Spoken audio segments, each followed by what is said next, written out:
जानिए भीमराव अंबेडकर द्वारा लिखित किताबें व अन्य रचनाएं कौन कौन सी है। भीमराव अंबेडकर प्रतिभाशाली एवं जुझारू लेखक थे। अंबेडकर को पढ़ने में बहुत रुचि थी तथा वे लेखन में भी रुचि रखते थे। इसके चलते उन्होंने मुंबई के अपने घर राजगृह में ही एक समृद्ध ग्रंथालय का निर्माण किया था, जिसमें उनकी 50,000 से भी अधिक किताबें थी।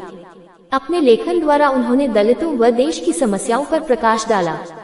उन्होंने लिखे हुए महत्वपूर्ण ग्रंथों में annihilation of caste, the Buddha and his Dhamma, caste in India, who were the Shudras, riddles in Hinduism आदि शामिल हैं। 32 किताबें और मोनोग्राफ, 22 पूर्ण तथा 10 अधूरी किताबें, 10 ज्ञापन, साक्ष्य और वक्तव्य, 10 अनुसंधान दस्तावेज, लेखों और पुस्तकों की समीक्षा एवं 10 प्रस्तावना और भविष्यवाणियां, इतनी सारी उनकी अंग्रेजी भाषा की रचनाएं हैं। उन्हें 11 भाषाओं का ज्ञान था, जिसमें मराठी मातृभाषा, अंग्रेजी, हिंदी, पाली, संस्कृत, गुजराती, जर्मन, फारसी, फ्रेंच, कन्नड़ और बंगाली ये भाषाएं शामिल हैं। अंबेडकर ने अपने समकालीन सभी राजनेताओं की तुलना में सबसे अधिक लेखन किया है। उन्होंने अधिकांश लेखन अंग्रेजी में किया है। सामाजिक संघर्ष में हमेशा सक्रिय और व्यस्त होने के साथ ही उनके द्वारा रचित अनेकों किताबें, निबंध, लेख एवं भाषणों का बड़ा संग्रह है। वे असामान्य प्रतिभा के धनी थे।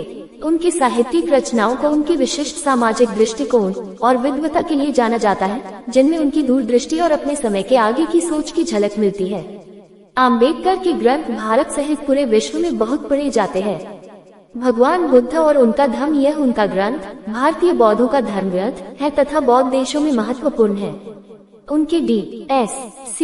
प्रबंध the problem of the rupee, its origin and it's solution से भारत के केंद्रीय बैंक यानी भारतीय रिजर्व बैंक की स्थापना हुई है। महाराष्ट्र सरकार के शिक्षा विभाग ने बाबा साहेब आम्बेडकर के संपूर्ण साहित्य को कई खंडों में प्रकाशित करने की योजना बनाई है और उसके लिए 15 मार्च 1976 को doctor Baba Saheb Ambedkar material publication committee की स्थापना की।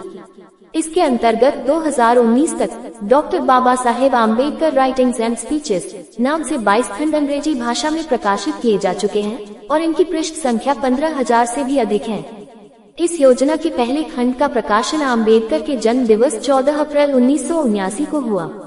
इन 22 वॉल्यूम्स में वॉल्यूम 14 2 भागों में, वॉल्यूम 17 3 भागों में, वॉल्यूम 18 3 भागों में व संदर्भ ग्रंथ 2 हैं, यानी कुल 29 किताबें प्रकाशित हैं।